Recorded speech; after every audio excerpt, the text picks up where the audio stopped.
to the last few seconds? Well, Schmidt, anytime you shoot 38% from the field and 23 from three and win, I told the guys very, very proud of them. You know, you got to find a way in sports when you're not making shots and you're not playing your best. How do you win those games? You got to do what you're good at. You know, we rebounded the ball. We made some timely plays. A couple plays went our way. Just a wild ball game. You know, it's just conference play. Every game is a different adventure. I thought Fort Wayne played tremendous basketball tonight. They were inspired. You know, I thought Godfrey was good again. But the reality of it is we've been in so many of these games. You get experience in the close ones in game situations, not really in a practice situation. So really, really proud of the guys. You know, it's our fifth straight win. We certainly have some momentum, some belief. You know, we've got 2 regular season games left that are going to be very important. So we got to get off our feet. We're supposed to get torched with snow here on Monday night and bunker down and get some rest here the next day or so. We may give them a couple days off. Jerrod, you've been in tight games now. You know, last week 2 overtime games, another tight one tonight. So down the stretch, you know, next week and then heading into the postseason tournament, how much can that play into effect and help your young team? Well, I think it's affected me. You know, my wife said I need to figure out what I'm going to do on the side, my left side of my head. There's all kind of gray hair, so I got to figure that part of it out. You know, this is just league play, Dana. There's a lot of good teams and a lot of good players, but you know, you got to find a way to win, and I thought our guys did that. You know, it was, as a coach, it was frustrating for them. For my guys, because the ball just didn't go in the basket. You know, when you shoot that many and they don't go in, sometimes you have you know, it's just natural to kind of get down on yourself. And we never did that. We just kept plugging away. We said each time out, hey, let's just take one possession at a time. And, you know, we got up 6. They made another run. I was really happy Darius missed a free throw. You know, that's a situation there.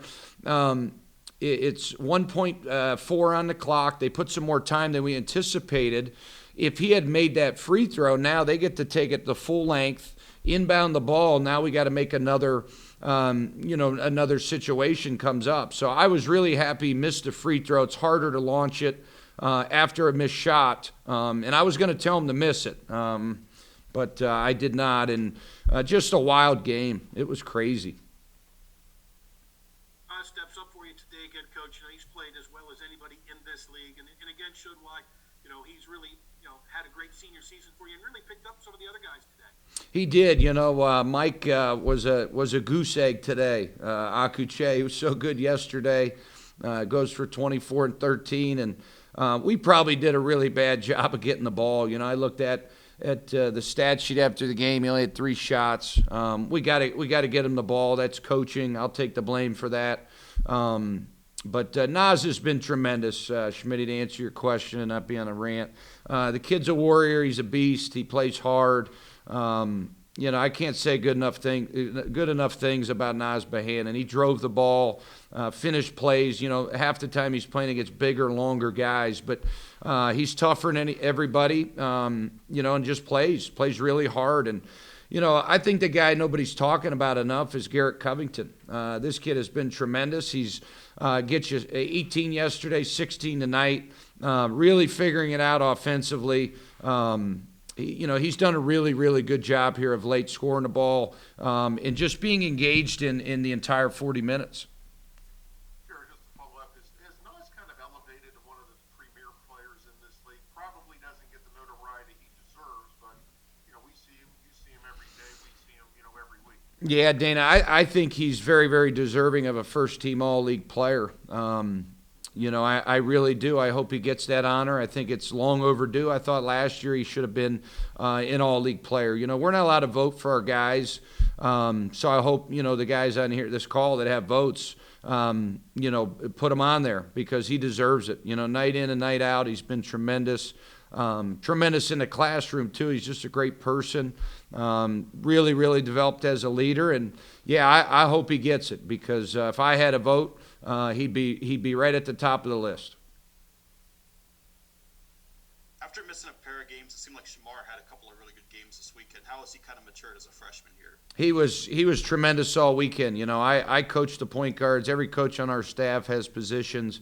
I told him he's got 2 more games, and if I'm allowed to have him at my house ever for an occasional meal, I'm going to buy him a steak dinner, Robert, because he, we do this chart on defense, and he's been out of the red. And as a freshman, he's found himself in that red quite a bit this year. I think this was his 3rd or 4th game in a row. He's been in the yellow. So maybe in 2022, when we're all allowed to hang out again, I'm going to buy him a steak dinner. But he's a young man that's just getting better. Him and DQ are, they didn't play that many games together. So they're just still trying to figure out how to play with one another. But he had a great weekend. He really did. Jerrod, with 2 games left in the regular season, then the postseason, what would you kind of tell your team? I mean, 5 in a row now, probably getting some notice and things like that. Yeah, just keep getting better, Dana. We're in the hunt. It's interesting.